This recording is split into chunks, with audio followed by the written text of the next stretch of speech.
Il y a des mois qui passent comme des décorations dans notre calendrier et puis il y a octobre. Octobre, lui, ne demande jamais la permission. Il nous confronte, il nous enseigne.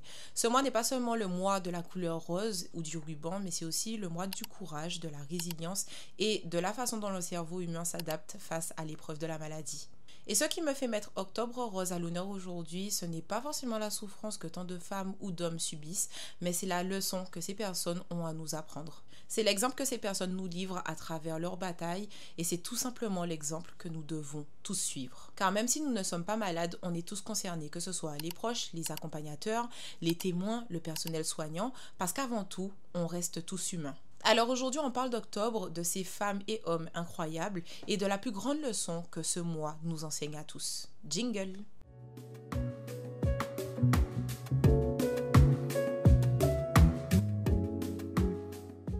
Hello, hello et bienvenue dans ce nouvel épisode sur la chaîne Leo Body Mind, le podcast qui développe ta puissance physique et mentale. Je suis excitée comme une puce de reprendre les épisodes. Comme vous le savez, j'ai dû prendre pas mal d'avance sur mes vidéos pour partir en compétition sereine et assurer de ne pas vous laisser sans épisode durant tout l'été et la rentrée. Mais aujourd'hui, je reprends l'enregistrement des épisodes et pour être honnête, ça fait un bien fou. Pour ceux et celles qui ne l'ont pas remarqué, on a de nouvelles rubriques sur la chaîne et l'épisode d'aujourd'hui s'inscrit dans la rubrique Soul Rehab. C'est une rubrique qui regroupe et regroupera toutes les vidéos dont tu as besoin pour guérir ton âme, respirer et renaître. Si vous êtes sur les plateformes d'écoute, malheureusement je ne peux pas effectuer de rubriques, mais si vous le souhaitez, vous pouvez les retrouver sur YouTube et faire partie de la communauté. Bon, rentrons dans le vif du sujet. On a souvent cette image du courage comme d'une chose héroïque, comme si c'était réservé à des super-héros avec des capes et des pouvoirs magiques. Mais la vérité, c'est que le courage n'a rien d'extraordinaire car on en est tous dotés. La peur, c'est l'alarme et le courage, c'est avancer même lorsqu'elle sonne. Et dans ton cerveau, il y a une petite alarme qu'on appelle l'amygdale. C'est elle qui déclenche la peur, l'anxiété, ce sentiment d'être écrasé lorsqu'une mauvaise nouvelle tombe. Et puis, il y a ton cortex préfrontal, cette zone plus rationnelle du cerveau capable de dire « Ok, j'ai peur, mais qu'est-ce que je fais maintenant ?» Le courage n'est pas un super pouvoir, mais c'est une adaptation neuronale. Lorsqu'une femme, par exemple, apprend qu'elle est atteinte d'un cancer, son cerveau se prend une tempête chimique. La réponse de stress s'active, la peur prend toute la place et pourtant, avec le temps, grâce à ce qu'on appelle la neuroplasticité, le cerveau s'adapte à la nouvelle. Il crée donc de nouvelles connexions, de nouvelles stratégies pour avancer un jour après l'autre. C'est comme si le cerveau trouvait de nouvelles routes lorsque l'autoroute habituelle est bloquée. Et lorsque je dis ça, je pense à une femme que j'ai croisée une fois qui m'a dit « Je n'ai jamais cessé d'avoir peur, mais j'ai cessé d'attendre que la peur disparaisse pour avancer. » Et je me suis dit « Wow, c'est inspirant ». Elle expliquait que son courage, ce n'était pas de sourire tous les jours, mais de se lever, même les jours où elle n'en avait pas envie. Et cette phrase-là, elle m'a marquée, parce que souvent on attend un moment parfait, une confiance totale, une absence de peur pour se lancer. Mais la vérité, c'est que ce moment n'arrive peut-être jamais. Le courage, encore une fois, ce n'est pas de ne pas trembler, mais c'est de marcher en tremblant justement.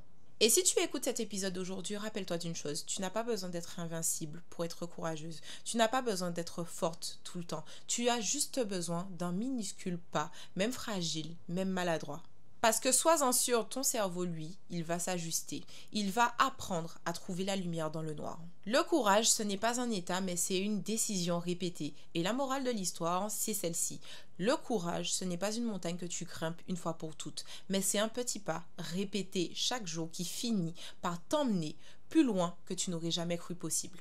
Alors, on parle beaucoup des femmes et d'hommes qui se battent contre la maladie. Et c'est normal, ils sont au cœur de la tempête. Mais il y a une autre réalité qu'on oublie souvent, celle de ceux qui accompagnent, les proches, la famille et les amis.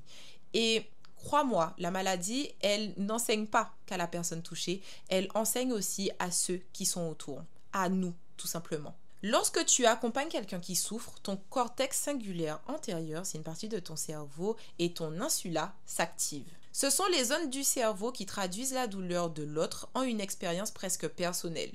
Et c'est pour ça que tu ressens cette boule dans la gorge, ce poids dans la poitrine en voyant quelqu'un que tu aimes souffrir. Être accompagnateur, accompagné, c'est sentir un écho de la douleur de l'autre. Et c'est épuisant, mais c'est aussi transformateur. Parce qu'accompagner, ce n'est pas seulement soutenir, c'est apprendre l'altruisme, la patience et parfois même l'humilité. Imagine une amie qui a dû accompagner sa mère malade pendant plusieurs mois et qui te confie: bon, je croyais que j'étais forte, mais en fait, je n'avais jamais appris à rester lorsque tout en moi disait de fuir. Et vraiment, cette phrase, elle frappe parce qu'au fond, accompagner, ce n'est pas trouver les bons mots ou les bons gestes, mais c'est juste rester. Rester lorsque tout est lourd, rester lorsqu'on se sent inutile, rester même quand on ne comprend pas ce qui arrive. Lorsque tu accompagnes, tu ne guéris pas forcément le corps, mais tu guéris en quelque sorte l'âme de la personne. Alors si tu écoutes ça et que tu es en train d'accompagner quelqu'un dans une épreuve, sache une chose, tu es une bonne partie du traitement. Ton rôle est parfois invisible, mais il est vital. Le courage de celui qui combat, c'est une flamme, mais l'amour de celui qui accompagne, c'est l'oxygène qui la maintient allumée. Et la morale de l'histoire est que l'accompagnateur n'est pas un personnage secondaire.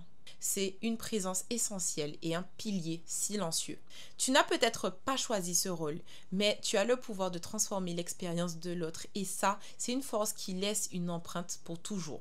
Et le plus surprenant avec Octobre est que même lorsqu'on n'est pas malade, il vient nous secouer. Il vient nous rappeler des choses qu'on préfère oublier, que la vie n'est pas éternelle, que tout peut basculer du jour au lendemain et que justement, c'est ce qui rend la vie précieuse. En psychologie, on appelle ça la conscience de mortalité. Lorsqu'on se sait mortel, on vit différemment. C'est une théorie qui s'appelle la Terror Management Theory et qui dit simplement: lorsqu'on prend conscience qu'on n'est pas là pour toujours, nos priorités changent. On arrête de remettre à demain. On ose dire je t'aime plus souvent. On vit avec plus d'humilité. Octobre nous dit clairement: la vie est courte, mais elle est assez longue pour aimer, rire et créer. Et c'est ça la vraie leçon. On croit accompagner des femmes et hommes dans leur combat, mais souvent ce sont eux qui nous apprennent à vivre. Leur courage, leur façon de continuer à sourire même au milieu du chaos, ça nous renvoie à un miroir. Ça nous oblige à regarder nos propres excuses, nos propres regards et à se dire: ok, je n'ai plus le droit de vivre en demi-teinte. Je me rappelle d'une femme incroyable qui a dit une phrase incroyable. Elle était en plein traitement, épuisée et pourtant elle a eu la force de sourire et de dire: je ne choisis pas ce qui m'arrive, mais je choisis la façon dont je vais danser avec. Et cette phrase, elle est obligée de rester gravée en nous, parce qu'au fond, c'est ça la vraie leçon d'Octobre. On n'a pas toujours le choix des épreuves que l'on vit, mais on a toujours le choix de la façon dont on veut les traverser. On ne choisit pas la musique, mais on peut choisir la danse. Alors voilà, même si tu n'es pas directement concerné, Octobre vient te rappeler que tu n'as pas tout ton temps. Que tu ne peux pas continuer à repousser ton bonheur, tes projets et tes mots d'amour. Parce que ce sont ces petites choses qui donnent un vrai sens à la vie. Octobre, c'est ce coup de poing doux mais nécessaire et qui te dit: mais vis et maintenant. Et la morale, elle est simple. Ne laisse pas la conscience de la fin t'éteindre, mais au contraire, laisse-la t'allumer. Parce que si les femmes qui affrontent l'impensable trouvent encore la force de sourire, alors toi aussi, tu peux choisir de vivre plus fort, plus vrai, et ce, dès aujourd'hui. Et méprenez-vous, j'enregistre cet épisode pour moi également, car je suis aussi en chemin. J'ai du mal parfois à lâcher prise, pour être honnête, et de me rendre compte du potentiel infini qu'on a tous au final. Mais grâce à ces personnes, je ne peux qu'avancer et évoluer en apprenant cette belle leçon. Alors si je devais résumer cet épisode, je dirais que le courage, ce n'est pas l'absence de peur, mais c'est ton cerveau qui apprend à marcher malgré elle. Que l'accompagnateur, c'est ce pilier invisible qu'on ne voit pas toujours, mais sans qui rien ne tiendrait. Et Octobre, à travers toutes ces histoires, nous rappelle qu'on n'a pas de temps à perdre pour aimer, vivre et dire ce qui compte.